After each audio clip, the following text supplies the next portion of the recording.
Collecting coins is a lot of fun, but the next level goes around the paper side, right?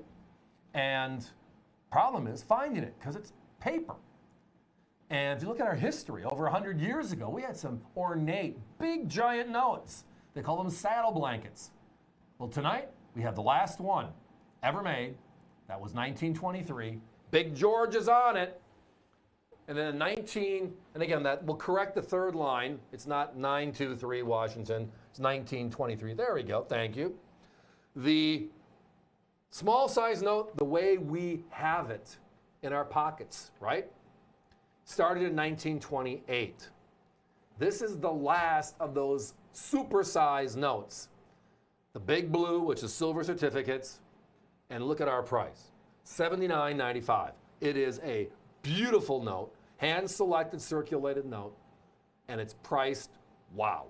So again, it's the last large silver certificate issued by the Federal Reserve. It was replaced by the small size in 1928. If you recall the funny backstory, that's what came after these. These were originally redeemable for silver, for $1 in silver or peace dollars at that time. They're also called the blue notes because of that blue seal on the left and on the right as well, where it says the number 1. Now these are circulated, problem-free notes, no rips, no tears. Each one will be in a hard plastic currency lens, just like you see on your screen. And for under $80, our competition's over 110 at least. And well, here's the other side. And again, there's a very large currency deal, very, very large paper deal. And inside of it was about 500 of these beautiful 23s, right? So we were lucky that deal was brought to us. We do a lot of work with currency since they wanted to sell lots of notes. We went through it. We took 43 notes because everything else was not the quality we wanted to see, and obviously we would not want to show it to you. So that means there are 457 notes that are on the marketplace right now. With others. With others. So you're going to be seeing this note in the near future in other places. These are the cream of it. These were the best notes in the entire and they looked deal. at us and said, you got to be kidding me. You're not even half the notes? I said, look at these notes. There's rips, there's dark. Because they're circulated notes, we know that. But because of their folds, if they weren't preserved properly, those folds get to be very dirty over time, which means it looks like you got a hopscotch. And again, that's not the intent here. So they came back to us and said, hey, what about these other notes we're going to have in the near future here? And we said, yeah, we'd love to look at them all. But we have a standard. We always had a standard. There's the reason why we don't get any returns is because they are what they're supposed to be. People expect the best, and they expect that quality. And now, by the way, the prices you referenced. Now, 2 weeks ago, before this deal kind of surfaced and played around, they didn't have any $1 silver certificates up. All of a sudden now they have one up at $111 a note. I wonder where those came from. Did I say that out loud, or was I saying it between my ears in our conversation here? You said it out loud on national television. Oh, so that means everybody knows, maybe. But the bottom line is this. It's a great looking piece. Now the history. The large notes came after the Civil War. The government, the Treasury, creating paper currency to stabilize all the local regional banks. Because if you made a note in your backyard and you went to Oklahoma and they never saw it before, how are they going to know if it was real or not? It says First Bank of or whatever, right?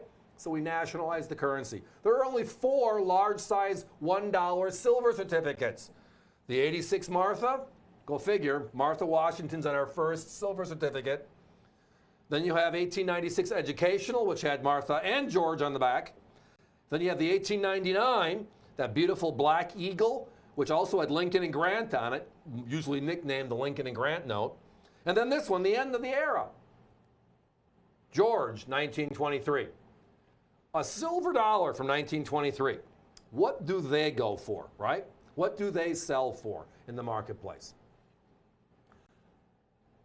I'll get your rolls of 23 peace dollars.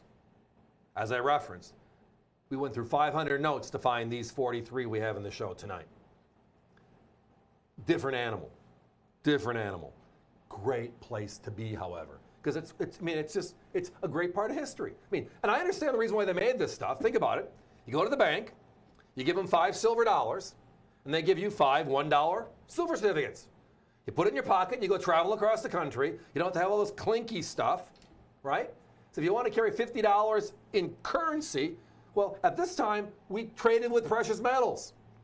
You can still bring a pinch of gold in and get your stuff. And that was only 100 years ago.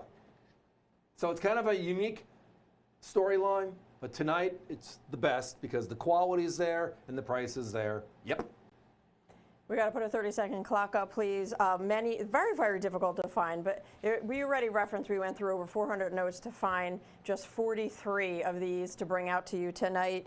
And they're moving very, very quickly. There are many calls on the line.